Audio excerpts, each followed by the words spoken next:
এই চোখা দাঁতটা তার শহীদ হয়ে গেল, অর্থাৎ পড়িয়া গেলেন। এই দাঁত পরিবার জন্য আছে এক কারণ।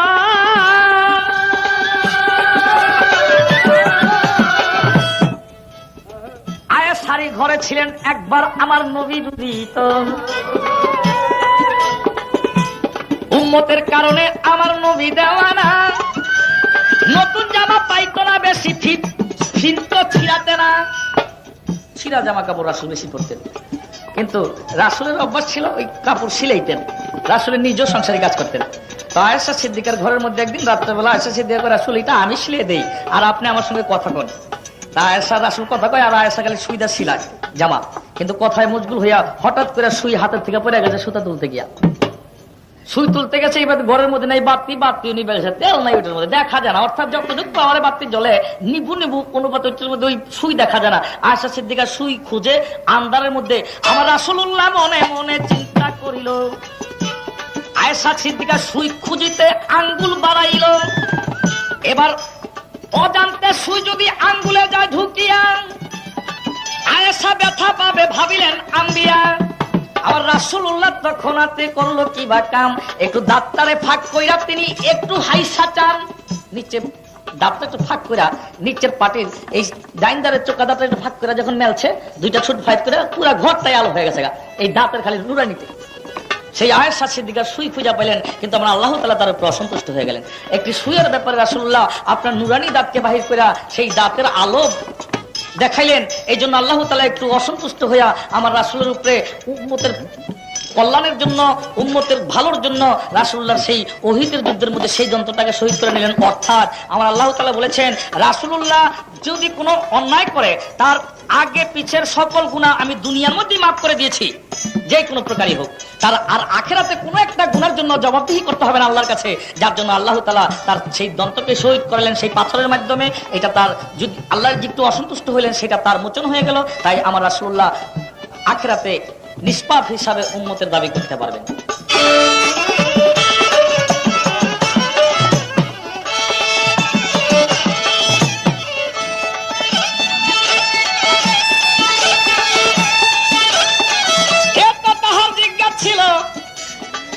আমার যা জিজ্ঞাসা ছিল করলো পরিষ্কার। আমি খুশি হইয়া প্রশ্ন করি আবার। আমার রাসূলুল্লাহ আয়েশার ঘরে একদিন নিজের কাপড় খুলিল, আরে নিচের কাপড় ছিল তাহার উপরের কাপড় না রইল।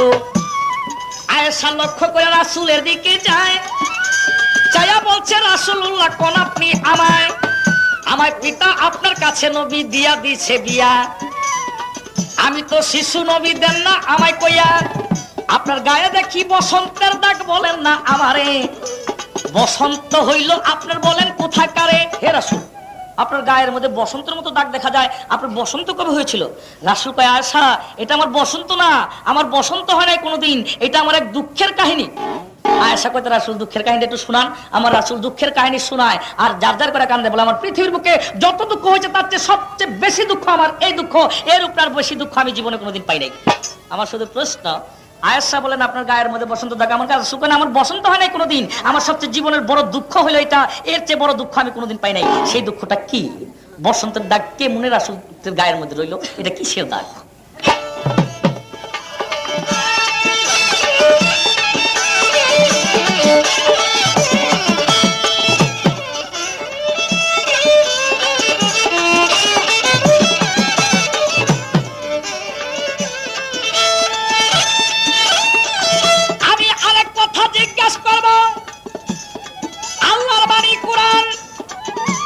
রাসূলেরই বাণী হাদিস শুনেন মুসলমান, কিন্তু এক হাদিস খুলিয়া পাই বুখারী শরীফের প্রথম খণ্ড দেই সবারে কইয়া, আমার রাসূল আল্লাহর তরফ ছাড়া কোনো কথা কইতো না। শুনেন মন দিয়া, আমার রাসূল বলছে আমি আল্লাহর হুকুম ছাড়া কোনো কথা বলি না, যেই কথাটাই কই এটাই আল্লাহর তরফ থেকে আসে। তাহলে আল্লাহর তরফ থেকে যেটা আসে তাকে বলা হয় কোরআন, কিন্তু এই কোরআনকে আবার আরেক ভাগ করা হইলো যার নাম হাদিস। অথচ এই হাদিস আমার রাসূল আল্লাহর তরফ থেকে প্রাপ্ত হয়েছেন। অর্থাৎ রাসূলের মুখটা যাহা বাইর হইতো তাহাই হাদিস, রাসূল যাহা করতেন তাহাই আল্লাহর হুকুমে করতেন, এবং রাসূল যাহা হুকুম করতেন কিছু করার জন্য তাও আল্লাহর হুকুমে করতেন। তাহলে সকল কিছুই আল্লাহর হুকুম, তাহলে একটা হলো কোরআন, একটা হলো হাদিস। আমার প্রশ্ন, আল্লাহর তরফ থেকে যেই কথা আসে সেই কথা যদি রাসূল কয় তাহলে হবে কোরআন। আল্লাহর কথা থেকে যেই কথা রাসূলের উপর হুকুম আসে তা যদি হুকুম হয় তাহলে সেটা হবে কোরআন। আল্লাহর তরফ থেকে যেই কথা করার জন্য, যে কাজ করার জন্য হুকুম আসে সেটা যদি করে তাহলে তা হবে কোরআন। আমার প্রশ্ন, কোরআন হাদিস দুইটা দুই নাম হইল কেন? তার মধ্যে ভেদ কি?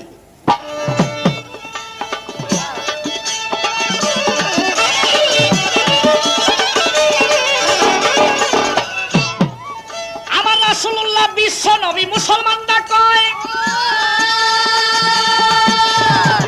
এটা মুসলমানের নেতা, আমার দিনের মস্ত খায়, কিন্তু হিন্দুগণের নেতা রাম বা কৃষ্ণ হইল। আমার রাসূলুল্লাহকে যদি মানতো তারা কলেমা পড়া লইতো, আমার রাসূলুল্লাহকে যদি মানতো তো কলেমা পড়তো। খ্রিস্টানের নেতা ওই ঈসা নবী যদি রাসূলুল্লাহকে মনে প্রাণে বিশ্বাস করতো, মানতো, তাহলে রাসূলুল্লাহর কলেমা পাঠ করতো।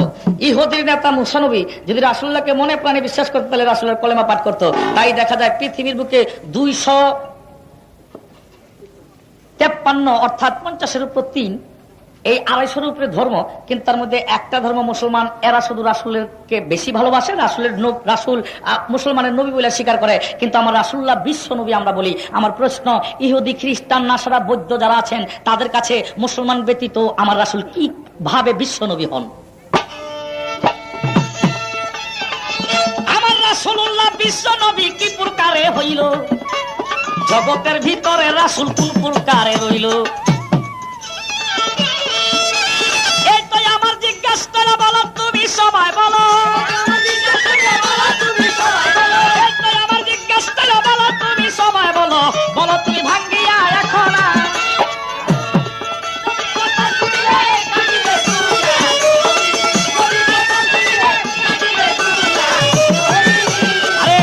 আদম, মুসা, ইব্রাহিমে পাগল হলো আল্লাহর প্রেমে।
আয়েশা সিদ্দিকা যখন বলিল, বলেন দেখি এই বেমারি আপনার কোন দিনে হয়েছিল? নবী বলে, ওরে আয়েশা, হয় নাই রে বেমারি, এইটাই আমার দুঃখের ঘটনায় আমি কেমনে প্রকাশ করি?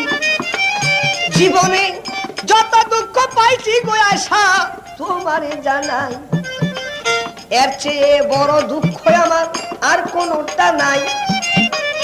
আয়েশা বলে, কোন দিন হুজুর? বলেন নাই আমারে।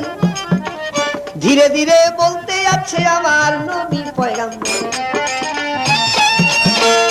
আয়েশা গো, তোমার তখন 6 বছর বয়স, তুমি বুঝো না আমার 50 বছর বয়স ছিল।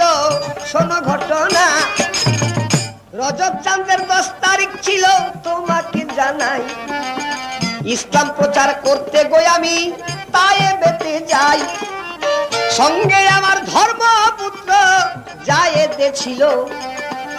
ইসলাম প্রচার করিতে নবী তায়েফে গেল। এদিক দিয়া আবু জাহেল করছে কি বা কাম, তায়েফেরই বাদশার কাছে আগে পত্র যুগে জানান, আমাদের দেশ হইতে একটা জাদুকির ভাগিয়া তোমার দেশের লুকু ভুলাইবে জাদুর মন্ত্র দিয়া, ওইটা তুমি মানিও না, তারে কইরই অপমান। এই কথা তায়েফ বাদশা গ্রহণ কইরা নেন। নবী যখন তায়েফে গেল সেই বাদশার দরবারে, যায়া বলে, ভূতের পূজা দাও না বাদশা ছেড়ে। হ্যাঁ বাদশা, ভূতের পূজা ছাড়ো, তার পূজা করো যিনি স্রষ্টা, সমস্ত মখলুকের মালিক, যিনি সমস্ত জীবকে আহার যোগাইতেছেন, তার পূজা করো। বলে, তার কিভাবে? বলে, কলমা তয়্যবের মাধ্যমে তাকে বিশ্বাস স্থাপন করো, লা ইলাহা ইল্লাল্লাহু মুহাম্মাদুর রাসূলুল্লাহ। বলে, লা ইলাহা ইল্লাল্লাহ, আল্লাহ এক, নাই কোনো মাবুদ আল্লাহ ব্যতীত। বুঝলাম, মুহাম্মদ রাসূলুল্লাহ তার প্রিয় হাবিব। কি কয়? সে আমি। কয় তুমি? তাই তোমার দেশের বাদশা আমার কাছে চিঠি লিখে জানাইছে যে আমার দেশের এক জাদুকির যাবে, সেই জাদুকিরই বোধ হয় তুমি। তোমার নাম আগেই লিখে দিয়েছে, বের হয়ে যাওয়ার দরবার থেকে। রাসূলকে অপমানিত করে দরবার থেকে বের করে দিলেন। শুধু তাই করলেন না, 3 মাইল প্রশস্ত একটা রাস্তা, রাস্তার 2 ধারে 10,000 সৈন্য বসায় রাখে রাসূলের গায়ে। বলছে, তোরা এমন ভাবে অপমান করে দিবি যেন সে মক্কায় ফিরে সারা জীবন যেন মনে রাখে, কিন্তু মেরে ফেলিস একেবারে। ছোট ছোট পাথর নিয়া বসা ছিল রাস্তার কিনারায়, রাসূলের গায়ে 2 দিক হইতে বৃষ্টির মতো লাগায়। সমস্ত অঙ্গ রাসূলে গেল রে কাটিয়া, সারা অঙ্গে রক্তে গেল নবীর জর্জরিত হইয়া। নবীজি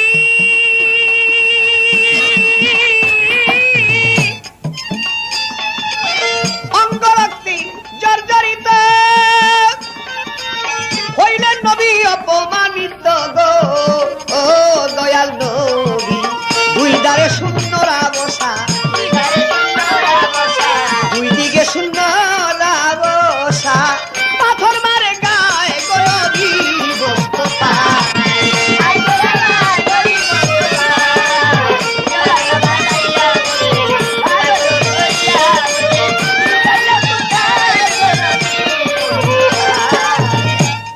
নবীজি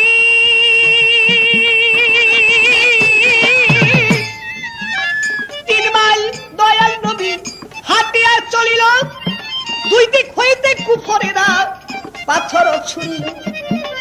তিল পরিমাণ জায়গা নাই দয়াল নবীর গায়ে, ওই দিক দিয়া পাথর মাইরা কাইতিয়া ফালায়।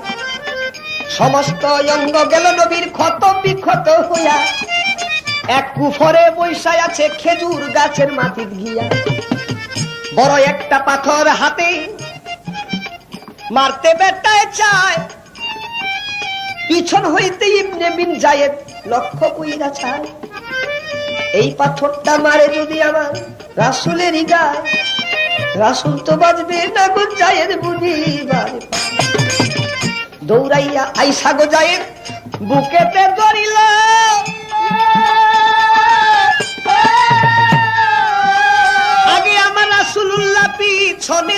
ছিল, মাঝখানে পড়লো পাথর জায়েদের কপালের ঊর্ধ্ব দেশে লাগিয়া, চারটা ফালি হইয়া গেল ভাই হাদিসে যায় গোলা।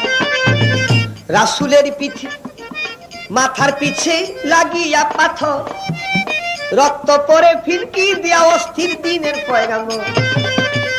অস্থির হইল নবী চলতে নাই আর পারে, ওরে জায়েদ তবু দয়াল নবীকে বুক হইতে না ছাড়ে, বুক হইতে দয়াল নবীকে জায়েদ ছাড়ে না। 3 মাইল রাস্তা হাইটা এক বাগানে আসলো রে দুইজনা, আদাসের বাগানে গিয়া বসিল দুইজন। আদাস দিল বাগান হইতে ফল আনিয়া কিছু, তখন ওই বাগান বলে আদাসের নয়, আদাস ছিল তার কর্মচারী, বাগান ছিল মক্কার এক মালিক সাহেবা। তাই কিছু ফল এনে দিলেন, রাসূল ভক্ষণ করলেন মূলে, চায় দেখে আসল রক্ত। নবী কয়রে যায়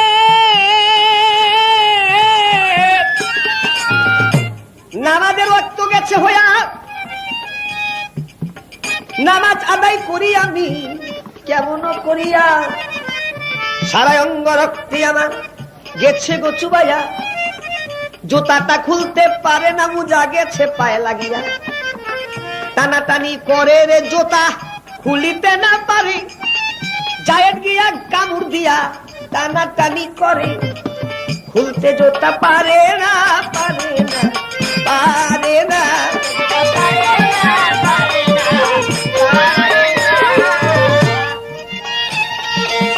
এমন সময়ে জিব্রাইল আইসা দিলাদার আসাদ, শোনেন শোনেন দীনবন্ধু নবী, শোনেন নুরি তুমি। হে নবী, আল্লাহ বলেছে আপনি এখন নামাজ পড়বেন, জুতা পায়ে দিয়ে নামাজ পড়তে পারেন, কোনো অসুবিধা নেই। তাই হাদিসের সাথে এসেছেন যারা ধর্মযুদ্ধে অবতীর্ণ হবে তারা জুতা পায়ে দিয়ে নামাজ পড়তে পারে, যারা ধর্মযুদ্ধে অবতীর্ণ হবে যুদ্ধক্ষেত্রে জুতা পায়ে দিয়ে নামাজ পড়তে পারে। আজ পর্যন্ত রেওয়াজ আছে। এবার আসলেন জিব্রাইল বলছিলেন, ইয়া রাসূল আপনি যদি বলেন, আল্লাহ বলছেন আমার হাবিবকে যে দুঃখ দিয়েছে তায়েফবাসী, আমি সমস্ত তায়েফ শহরটা উল্টিয়ে দিব, একটা বেদিনের গোষ্ঠী রাখবো না। রাসূল বলছে জিব্রাইল ওরা তোমাকে চিনে না, ওরা তোমাকে জানে না, তাই তো আমাকে মানে না। তুমি আল্লাহকে বলো সে রব্বুল আলামিন, রব্বুল ইজ্জত, রহিম রহমান, রহিম রহমান অতীব দয়াবান, তাই তাকে বলো সে যেন দয়া করে তাদেরকে মাফ করে দেয়, এবং আমি যে কি নবী, আল্লাহ যে স্রষ্টা তারে চিনবার এবং জানবার বুঝবার ক্ষমতা যেন আল্লাহ দান করে। কত দয়াল নবী। সেই দিনের কথা গো আয়েশা আমার সারা জীবন থাকিবে স্মরণ, এই তো তার একটি কথা ছিল জিজ্ঞাসন, আরেক কথা জিজ্ঞাসা করে, ভুলি নাই তা মনে পারে, আরেক কথা জিজ্ঞাসা করে।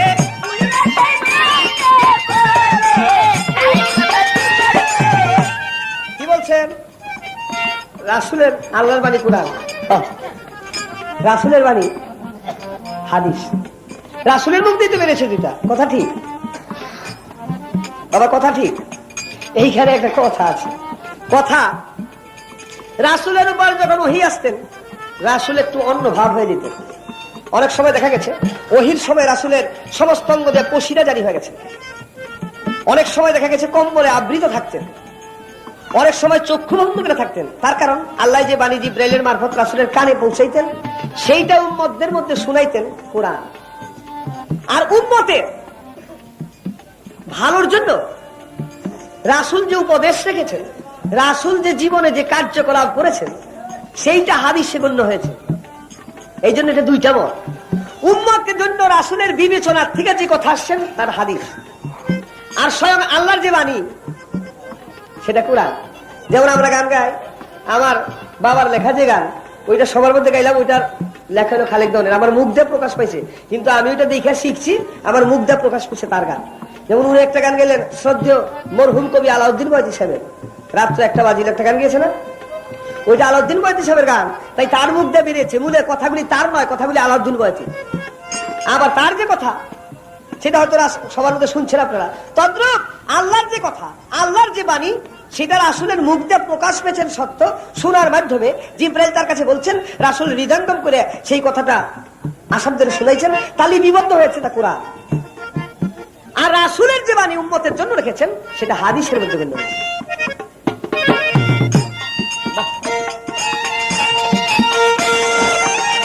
আরো একটা জিজ্ঞাসা করে আমায় ফেলে দিল ফেরে,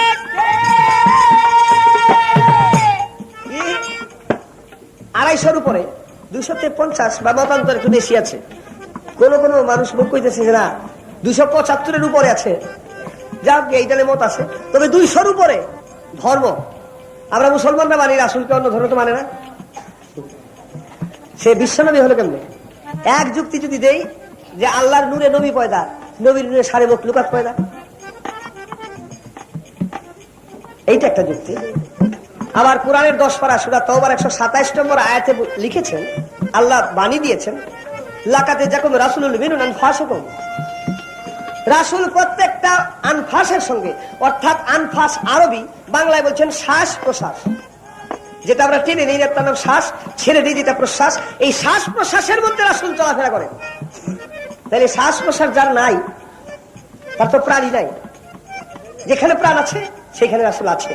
তাহলে হিন্দুদের প্রাণ হোক, খ্রিস্টানদের প্রাণ হোক, বুদ্ধদের প্রাণ হোক, তার মধ্যে আছে। এটা অন্য গায়ে বলে বাবা কইতাম, আজকাল যে গান চলছে, যার যে প্রশ্ন যথাসাধ্য সুন্দর ভাবে আমার যে প্রশ্নগুলি চেষ্টা করেছে সুন্দর করে ব্যাখ্যা দিয়েছে। তাই আমার আর একটা কথা, আজকে গুপ্ত কথা, সব আসরে বলি না, সব গায়ক বুঝে না, এই জন্য কই না।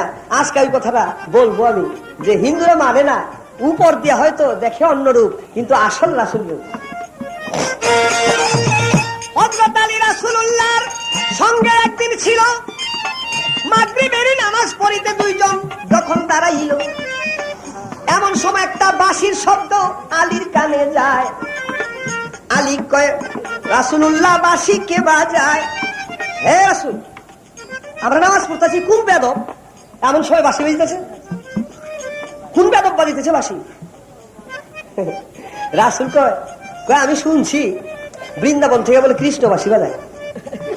সর্বনাশ, সারামজাদা তো বেদব, সারামজাদা করতেছি কি?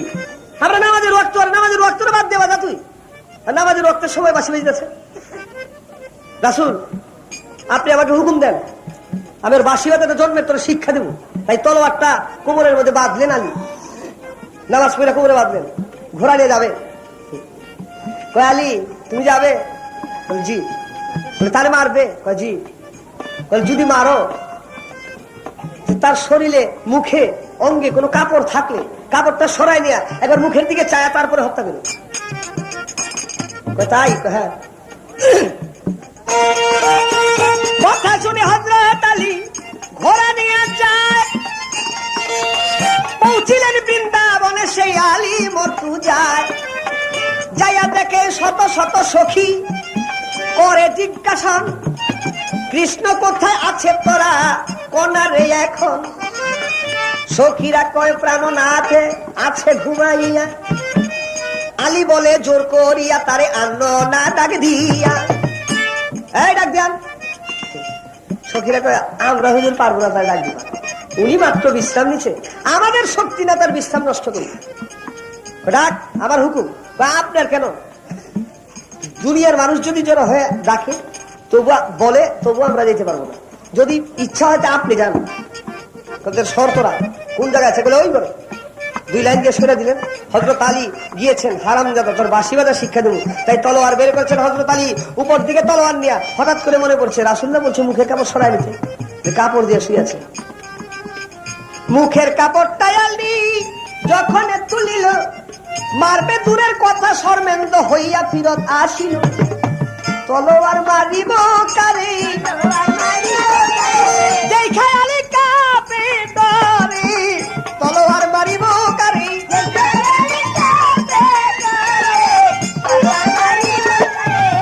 হযরত আলী লক্ষ্য করে তখন এতে চায়, এইটা তো ঘুমাইয়া রয়েছে নবী মোস্তফা। লজ্জা পেয়ে হযরত আলী আসিল ফিরিয়া। রাসূল বলে, মারছ কি আলী, আমাকে দেও কইয়া। রাসূল কয়, কি আলী মারছ? রাসূল সামনে নত জানু হয়েছে আলী। ইয়া রাসূল, ইয়া রাসূল, আমি আপনার মর্তবাই বুঝতে পারলাম না। এমন সময় লক্ষ্য করে চায় যে জিব্রাইল ফেরেশতা পেছনে। জিব্রাইল কয়, হযরত আলী কারিমুল্লাহ হুজুর, আপনি বুঝবেন কি, আমি একজন আল্লাহর ফেরেশতা, চোখের পলকে আসমান জমিন এক ঘুরতে পারি। আমি বুঝাই সারা পারলাম না। আমি যেখানে যাই ওইখানে, পাতালে যাই, পাতালে। কেমনে? কয়, হযরত আলী মেরাজে যাইবার সময় রাসূল আমার কাছে ওযুর পানি চাইছিলেন, তাই আমি জমজম কূপের ভিতর নামলাম পানির জন্য, নেমে দেখে পানি নাই, খুব শূন্য। ভিতরে দেখলাম একটা সুড়ঙ্গ, ওইটা দিয়ে আমি চললাম। সামনে গিয়ে দেখলাম মাঠ, চাই দেখি মাঠের কোন একটা 5 গম্বুজের মসজিদ। মসজিদের বারান্দা একটা মেয়ে দাঁড়িয়ে আছে পাকা হাতে নিয়ে। জিব্রাইল কেন আসছেন? হুজুরের জন্য পানির প্রয়োজন। ওই যে ঘরের ভিতর আছে, নিয়ে যান গা। আমি ঘরে যাবো কেমনে? দেখেন উপরে চাবি আছে। উপরের দিকে লক্ষ্য করে চাইলাম, সে কলমা তয়্যিবা লা ইলাহা ইল্লাল্লাহু মুহাম্মাদুর রাসূলুল্লাহ যখন আদায় করেছি, সঙ্গে সঙ্গে দরজা খুলে গেছে। আমি ভিতরে গিয়ে দেখলাম একটা চৌকির উপর, একটা খাটের উপর মশারি টাঙ্গায় কে যেন ঘুমায় রয়েছে। আমি মশারি উঠাইলাম, উঠায় চায় দেখি এক ব্যক্তি শায়িত চিত হয়ে শুয়ে আছেন। তাই একটা চাদর গায়ে, চাদরটা উল্টিয়েছি, চাই দেখি আমার রাসূল করিম সাল্লাল্লাহু আলাইহি ওয়াসাল্লাম আছে। তখন আমি চিন্তা করছি, আমি কার জন্য পানি নিতে এলাম? হঠাৎ করে বাম দিকে লক্ষ্য করে দেখি তার বাম হাতটা খাটের কোনার মধ্যে, বাম হাতের আঙ্গুল দিয়ে টপ টপ হয়, এক ফোঁটা করে রক্ত ঝরে পড়ে। এক ফোঁটা রক্ত হইতে 70,000 ফোঁটা পানির জন্ম হয়। এক ফোঁটা হইতে আবার 70,000 ফোঁটা হয়। এমনি ভাবে চায় দেখি একটা পানির বিরাট নহর। ওই পানির মধ্যে কি জানি আবার ছায়া রয়েছে আমার দিকে টুকটুকায়। কি জিব্রাইল, কি খবর? তাকে দেখে আমি চিনতে পারলাম, আরে সর্বনাশ, পানির মালিক বা আল্লাহ যাকে বানায় রাখছেন হযরত খুয়াইজ খিজির, ওই দিকে পানির মধ্যে বসে রয়েছে। কি জন্য আসছেন? কয়, আসছি রাসূল পাক সাল্লাল্লাহু আলাইহি ওয়াসাল্লাম মিরাজে যাবে, তার জন্য পানি নিতে। আরে বোকা, তোমার কি এখনো জ্ঞান হইল না? যার থেকে পানির সৃজন, তার জন্য বুঝি পানি তোমার নিতে হবে? চায় দেখো তার সামনে পানি গিয়ে চলে গেছে। আমি মর্তবা বুঝতে পারলাম না। তাই ভাই, সব আসলে এই ধরনের আলাপ করি না। প্রাণের মানুষ না পাইলে, যিনি না বুঝে তার সঙ্গে আলাপ করে ভালো না। তাই আজকে এই আলাপটা করলাম, কোনো জায়গায় করি না।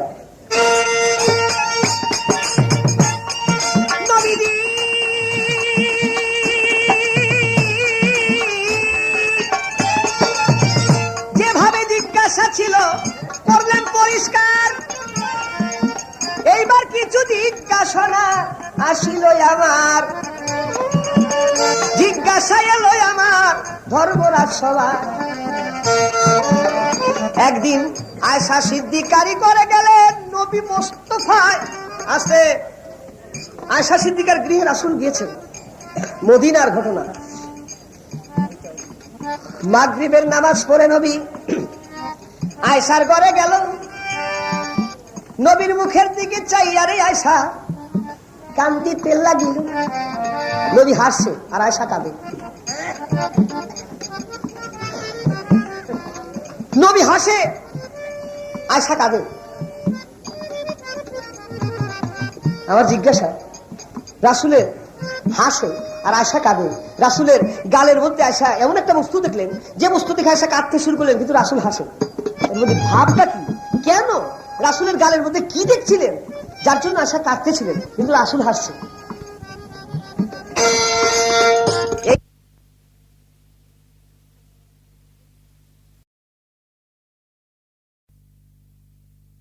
এক বাটি ঘি, বংশ, ওই লোকের বংশ সহ 20 বছর খাইছে, তবু শেষ হয় না। কিন্তু 20 বছর পর হঠাৎ করে কেন, কিসের জন্য ওই ঘি আর গিয়া এক চোখা পাইলেন না, ওই ঘিয়ের গন্ধই বাড়িতে রইলেন না? ব্যাপারটা কি?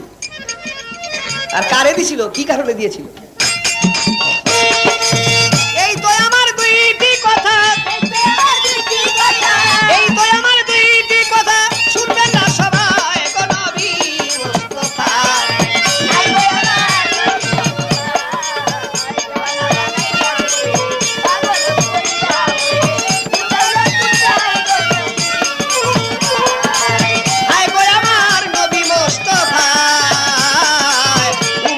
পাগল বানাইয়া, উম্মতকে পাগল বানাইয়া, লুকালে কোথায় গো নবী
মক্কারি শাসন কর্তা আবু জাহেল নাম।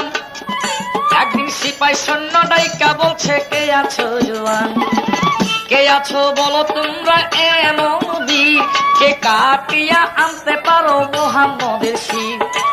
মুহাম্মদের শির কাটিয়া যে নিতে পারে 10,000 স্বর্ণ মুদ্রা দিব আমি পারে।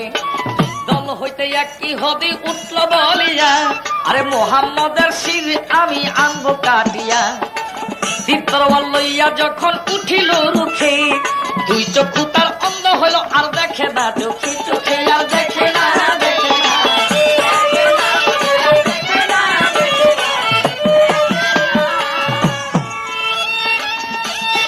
আল্লাহ বলে দুষ্টের শোনে, আল্লাহ বলে দুষ্টের শোনে, কইর না কেউ দুশ্মনী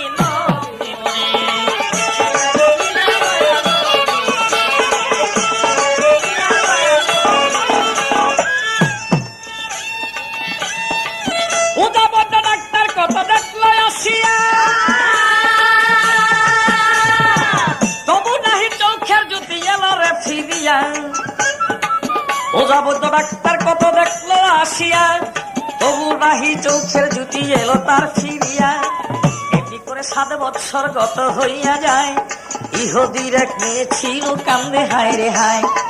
মেয়েরি কান্দনে কান্দে আল্লাহর মন, আর পরদিনই রাত্রে তারে দেখাইলো স্বপন। মদিনাতে পাশে করে নাম তাহার রাসূল, তোমার পিতার চোখে আয়না লাগাও তার চরণে ধুল। এই স্বপন দেখিয়া মেয়ে পিতার কাছে বলে, তবে আপনি পিতা হুকুম দিলে যাব আমি চলে।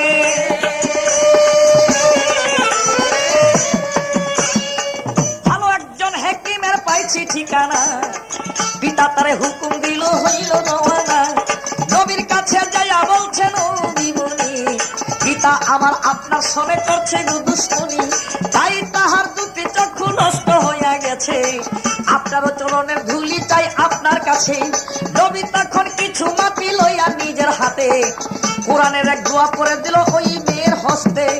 ওই মাটি পিতার চোখে যখন লাগাইয়া দেয়, সকল কিছু দেখতে পাইল আগেরই নেই, খুশিতে বাজে না বাজে না।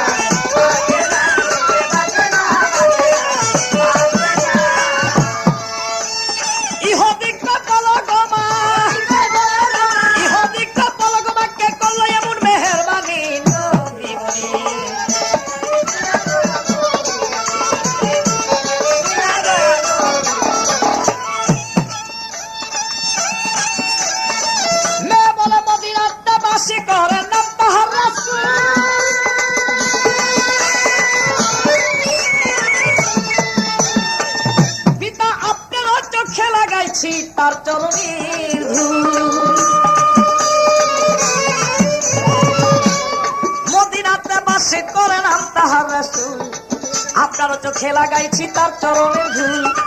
এই কথা শুনিয়া ইহুদিরা হইল অধীর, আর এক এক চোখেতে মারে 70 বার তীর। এই কথা শুনিয়া ইহুদিরা হইল অধীর, আর এক এক চোখেতে মারে 70 বার তীর। তবু চক্ষু নষ্ট হয় না, ফিরাই আইল জ্ঞান। এক এক চোখে 70 বার করে তীর মারিলাম, চক্ষু আমার নষ্ট হয় না কেন? আরে এমন দয়াল কে বাইল, এমন দয়াল কে বাইল। এক এক চোখেতে মারলাম 70 বার তীর, তবু চক্ষু নষ্ট হয় না, সে যে আমার পীর। এক এক চোখেতে মারলাম 70 বার তীর, তবু চক্ষু নষ্ট হয় না, সে যে আমার পীর। ডাইকা তখন কই ইহুদি, তার কাছে নিয়ে চল জলদি, তার কাছে নিয়ে চল জলদি। নবীর কাছে যায় বলছে সকালে খুলে,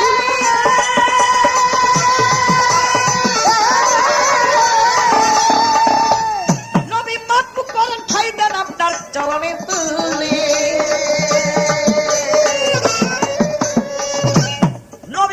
চক্ষু তোমার গেছে ভালো হইয়া, আমারও সিঁড়ি এখন যাও লইয়া কাটিয়া।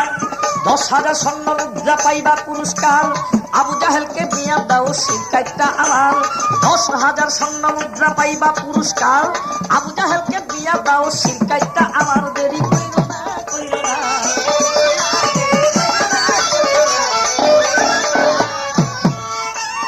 ইহুদি দেখো চিৎকার দিয়া, ইহুদি দেখো চিৎকার দিয়া, ঘরে নবীর চরণ খানি, হায় মুসলমান হাটা খানি।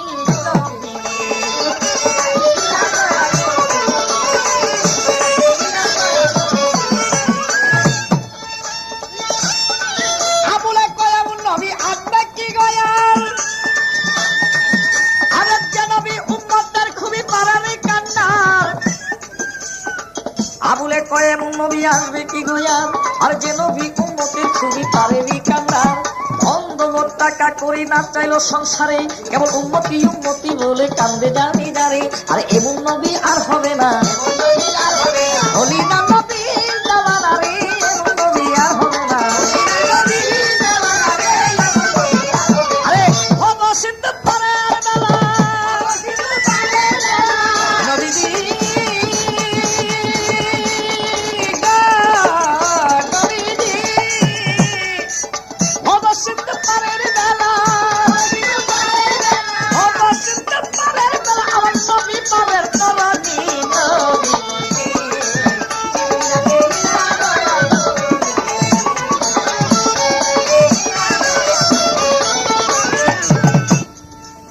আমার কাছে জিজ্ঞাসা করে, শোনেন দিয়ামন, আয়েশারি ঘরে গেলেন আমার নবী দুরিত। আয়েশারি ঘরে গেলেন যখন দিনের পয়গম্বরে, আয়েশা বিবি নবীজির গালে লক্ষ্য করে, গালের মধ্যে এক বস্তু দেখা ছাড়লো চোখের পানি। হাসতে লাগলো তখন আমার দিনের নবী মুনি, বলে কি দেখিয়াছ রে, কি দেখিয়া কাঁদে আয়েশা। আমার রাসূলুল্লাহ চলে গেল একদিন ফাতেমারই ঘরে, যাইয়া বলছে ফাতেমা গো কই আমি তোমারে, থাকলে কিছু খাইতে দাও রে, তোমাকে জানাই 3 দিনের উপবাস আমি বলি তোমার খাই।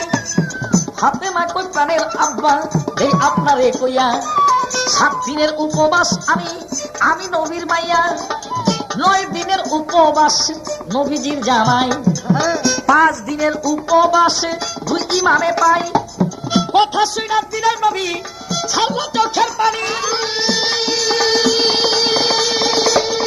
নবী 2 ইমামকে ভালোবাসতো বেশি, হাদিসে কাহিনী। চলে যায় এক ইহুদিন খুরমা বাগানে, যায়া বলছে চাকরি করবা তোমার বাগানে, লো আমায় এখনে। ইহুদির বাগানে আমার রাসূলুল্লাহ চাকরি করতে চলে গেলেন, সেই ইহুদির বাগানে রাসূলুল্লাহ চাকরি করলেন। সেখানে 20 বালতি পানি ঢাললে একটা করে খুরমা পাইব। আমার রাসূলুল্লাহ এমনি করে 59 বালতি পানি ঢালার পর, অর্থাৎ 1 বালতি বাকি থাকার পরে আমার রাসূলুল্লাহ বালতির রশি পরে কূপের মধ্যে পড়ে যান। সেই কূপের মধ্যে যখন রশি পড়ে যান, ইহুদি সওদাগর দেখা আমার রাসূলুল্লাহর গালের মধ্যে মারলো এক থাপড়।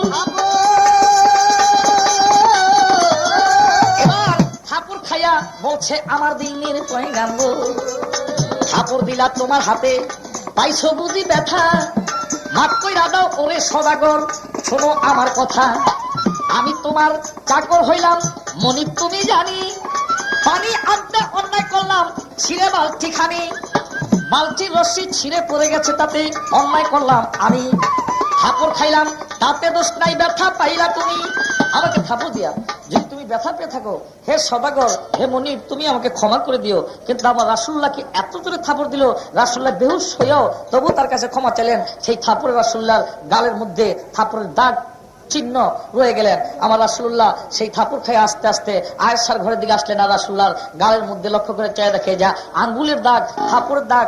আয়েশা বিবি তখনই বুঝতে পারলেন আমার রাসূলুল্লাহকে হয়তো কেউ মারছে, থাপড় দিছে। তখন আয়েশা বিবি সেই থাপড়ের চিহ্ন দেখা চোখের পানি ছাড়তে লাগলেন, আর রাসূলুল্লাহ হাসতে লাগলেন। কারণ রাসূলুল্লাহ দিন ধর্ম প্রচার করতে গিয়ে রাসূলুল্লাহ সেই থাপড় খাইলেন। এটা আল্লাহর সন্তুষ্টই রাসূলের সন্তুষ্ট, আর আল্লাহর আনন্দই রাসূলের আনন্দ।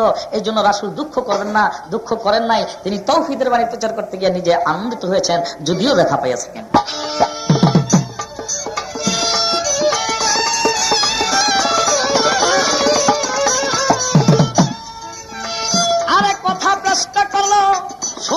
আমার ধারে এক বাটি ঘি দিল দিনের পয়গাম্বরে। রাসূলের এক আস্তাবগত ছিল দুনিয়ার ভিতর, অতি গরিব ছিল গো তিনি, মক্কা নগর ঘর। মদিনাতে চলে গেল হিজরত করিতে মন, হিজরত কইরা গরিব হইল ধনী ছিল যতজন। মক্কা নগরের মধ্যে রাসূলের আসহাবগণের মধ্যে ধরে যারা ছিল তারাও হিজরত করতে যখন মদিনায় গিয়েছেন তখন মক্কার ধন সম্পদ সব মক্কায় রয়ে গেছে, তারা সমস্ত লোকই গরিব হয়ে গেছেন। তাই রাসূলের এক আসহাব, তার নাম ছিলেন মুআজ, তিনি রাসূলের তরফ থেকে এক বাটি ঘি পাত্র হয়েছিলেন। রাসূল বলেছিলেন এই ঘি বাটি হইতে লইবা, কিন্তু নিজে ওই ঘি চোখে দেখা, অর্থাৎ ওই খুইলা দেখা লইবা না, এটা ঢাকনিটা কখনো উল্টাইবা না। আবার রাসূলুল্লাহর কথা মতো ঢাকনি না উল্টাই শুধু ঘি বাইর করতে, তাতে তিনি 20 বছর খাইছেন। 20 বছর পরে তার সন্দেহ জাগলো, এতটুকু বাটির মধ্যে আসলে একবার ঘি দিল, তার 20 বছর খাইলাম, ব্যাপার কি? যখন ঢাকনি খুললো এবার দেখলো যতটুকু ঘি রাসূল দিচ্ছে ততটুকু ঘি আছে।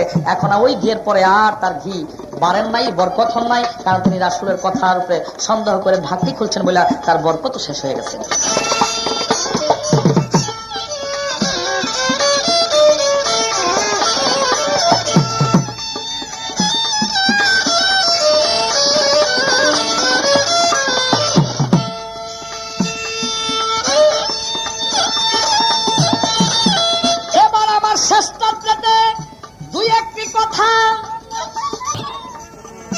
আমার রাসূলুল্লাহ সম্পর্কে প্রশ্ন করব, শুনেন সকল শ্রোতা। রাত্র যখন শেষ হইল বলি সবার ধারে চইলা যাইব রাসূলুল্লাহর ইন্তেকালের ধারে। রাসূলুল্লাহর ইন্তেকালের সময় শুনেন মন দিয়া, কয়েক আসাদ চলে গেল রাসূলুল্লাহকে দেখিবার লাগিয়া। যাইয়া দেখে মাথা ব্যথায় রাসূল যারে যারে মাথার মধ্যে পানির পট্টি দিচ্ছেন পয়গাম্বরে। একা সাবে বলে রাসূলকে ওষুধ আইনা দাও। আমার রাসূল বলে ওষুধ লাগবে না, আমার কথা নাও, আমি ওষুধ খাবো না। কয়েক সাহেব কয় না, ওষুধ আনো। মানুষ যখন ওষুধে পড়ে তখন ওষুধের প্রতি তার ভক্তি থাকে না, এটা বিতৃষ্ণা মনে করে, যার জন্য ওষুধ খাইতে চায় না, কিন্তু ওষুধ খাওয়ালে ভালো হবে। তাই এক শিশি পাইতা কতগুলো ওষুধ আনছেন, ওষুধ এনে রাসূলকে কয় রাসূল খান, কয় না আমি খাবো না।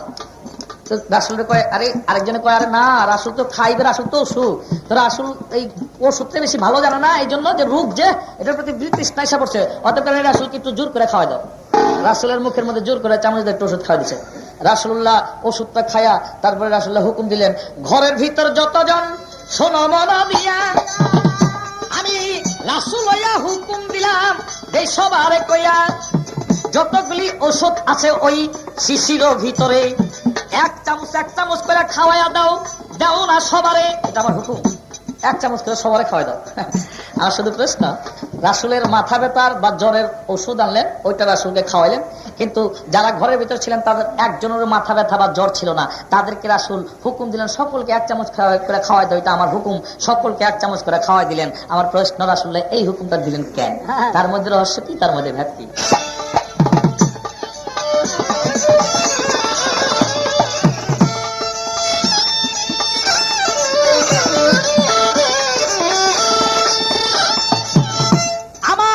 রাসূলুল্লাহ তারপরেতে ইন্তেকাল করিল। ইন্তেকালের আগে রাসূল কিছু আসহাবকে বলিল, হে আসহাবগণ, আমি যখন ইন্তেকাল হয়ে যাব তখন তোমরা কেউ প্রথম আমাকে জানাজা দিবা না। আমার ইন্তেকালের পর তোমরা কিন্তু প্রথম আমাকে কেউ জানাজা দিতে যেও না। এক একে 4টা জানাজা আমার হয়ে যাবে, ঠিক তারপরে গিয়ে তোমরা জানাজা দিবা। আমার শুধু প্রশ্ন, সকল মানুষকে বললেন তোমরা কেউ জানাজা দিবা না, আবার এক একে 4টা জানাজা হইবার পরে তোমরা জানাজা দিবা।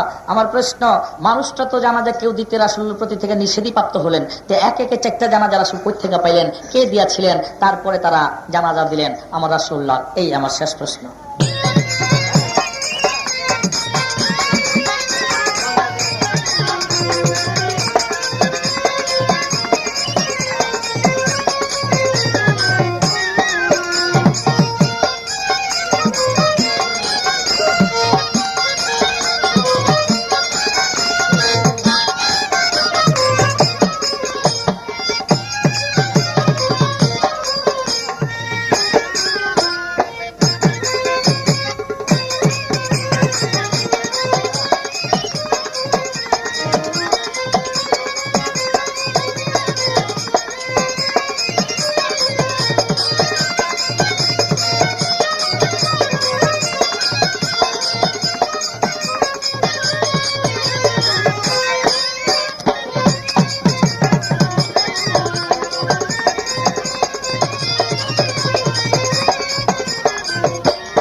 হয়েছে চিরনিদ্রায়, সুদূর পারের যাত্রী আমি, যাব মক্কা মদিনায়।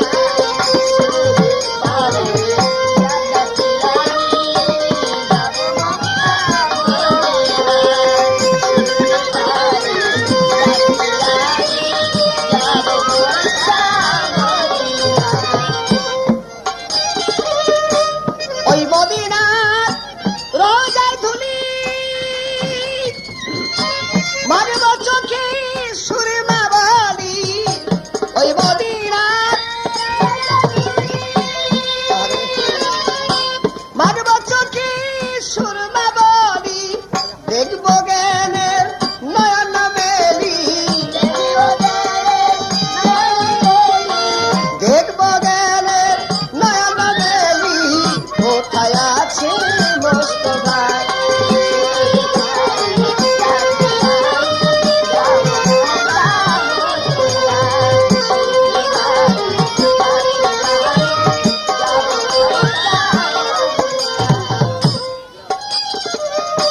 ওই মক্কার বাপ পাশের শোনে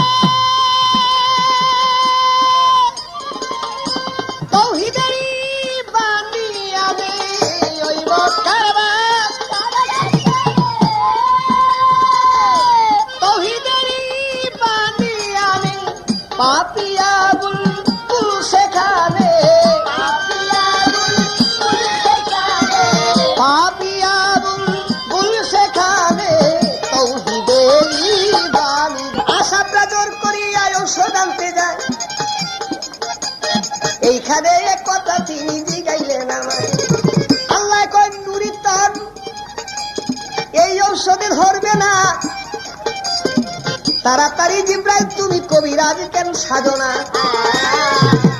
জিব্রাইলে কবিরাজের দেশ দরিয়া, মদিনারীরা হাতিয়া যাচ্ছিলেন হাতিয়া, আসামরা যাইয়া ধরলেন ওহে কবিরাজ, তাড়াতাড়ি ঔষধ হুজুর দিয়া দেন নয়া, আমাদের পয়গাম্বরের হইল মাথা ব্যথা, তাড়াতাড়ি ঔষধ দেন মোদের এই না কথা। জিব্রাইলেন দিলেন ঔষধ শিশিতে করিয়া, ঔষধ নয় আমি সবাকে নেই কইয়া।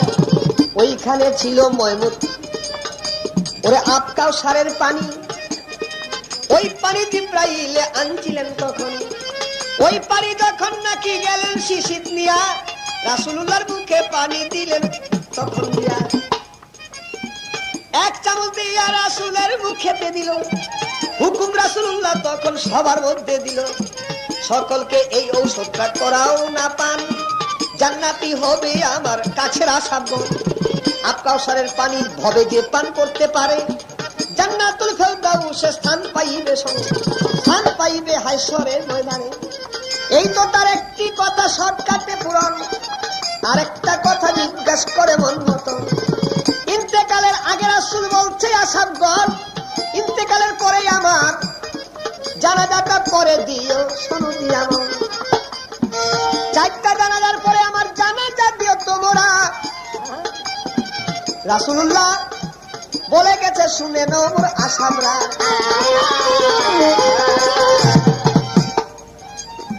তাই জিজ্ঞেস করে চারটা দল কারা? প্রথমে জানাজা দিবে আল্লাহর ফেরেশতাগণ, ওরে দ্বিতীয়বার জানাজা দিবে হবে যত নবীর রুহানি করছিল আগমন, তৃতীয় জানাজা দিবে পয়গম্বরের সব রুহানি, 4 নম্বরে জানাজা জিনেরা তাই জানি। জিনেরা জানাজা দিয়া গেলে বিদায় হইয়া,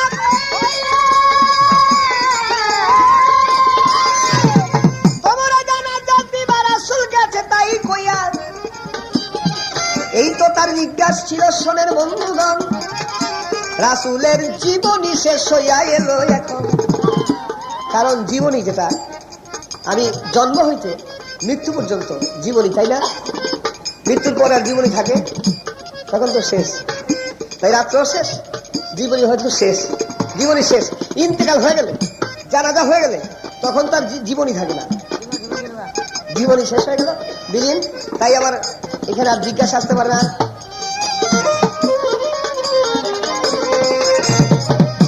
ওই মক্কার বাদ তাসের সনে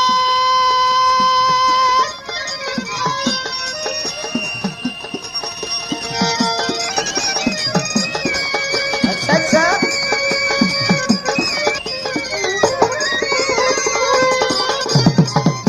তৌহিদেরই বানিয়ানে ওই মক্কার বাদ তৌহিদেরই বানিয়ানে পাপিয়াবুল কুল যেখানে পাপিয়াবুল কুল সেখানে তৌহিদেরই বাণী গায়।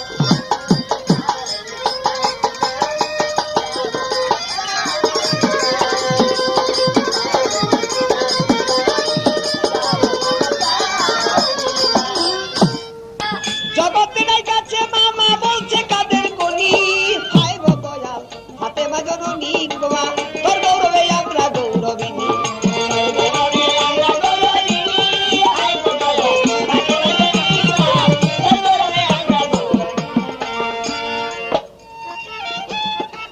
জননী মা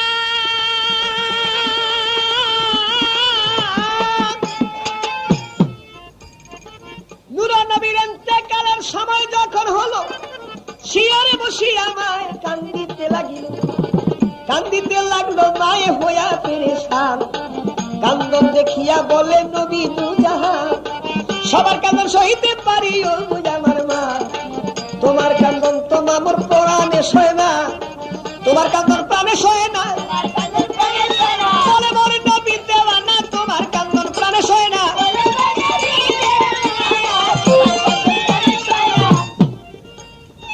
হাতে মায় বলে আব্বাই আপনারে জানাই আমার মুখ দেখা যে তুই বুঝবে এমন বান্ধব না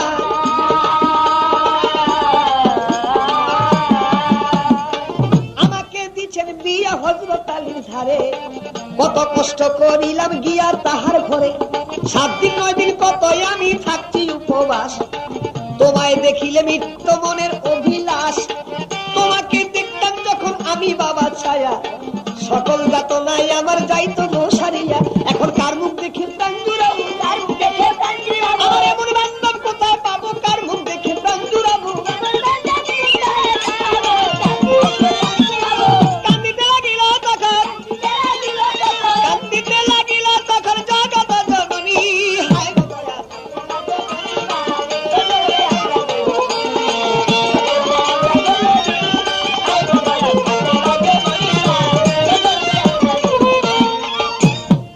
নবী কয় মা জননী আর কান্দিও না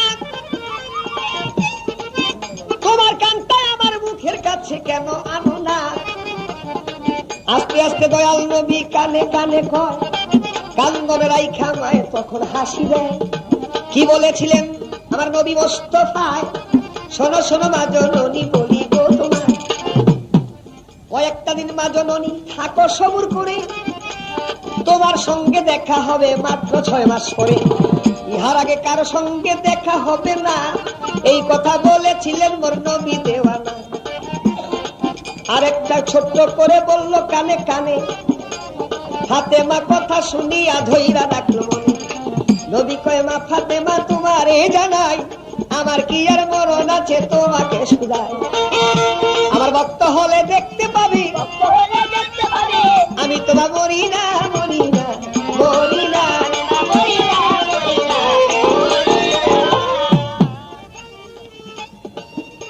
শুধু লোক চক্ষের অন্তরালে থাকবো গলুকিয়া এই বলিয়া চক্ষু বন্ধ কইরা ছিল রাসূল আম্বিয়া সোমবারে রাসূলুল্লাহ ইন্তেকাল ফরমায় বুধবারে রাসূলকে গড়েতে শুয়ায় একদিন 2 দিন কইরা গনে জগতেরই মায় 5 মাস যখন নাকি পুরা হইয়া যায় হঠাৎ করে মা জননীর হইল বেমার দাসী রাখিল একটা ঘরেরই মাজার আসমা নামে একজন দাসী রাইখা দিল ঘরে 1 মাস ফাতেমায়ের ওই বেমারিত পড়ে 1 মাস যখন পূর্ণ হইল হঠাৎ করে ভালো হইয়া গেল ডাক্তার কবিরাজের আর দরকার না পড়িল।